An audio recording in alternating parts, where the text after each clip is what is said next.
Hello everyone! Today I'll show you how to enable or disable the holds feedback setting in Cairn.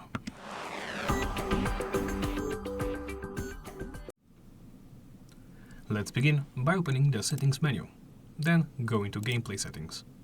Here you should find the holds feedback. You can enable or disable the setting. What does it do? Well, the game lets you know what's the quality of the hold that you selected.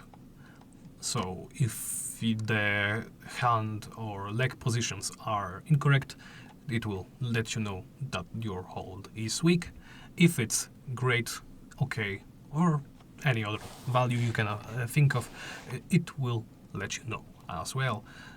Maybe in less detail than I said, but the additional information is still valuable.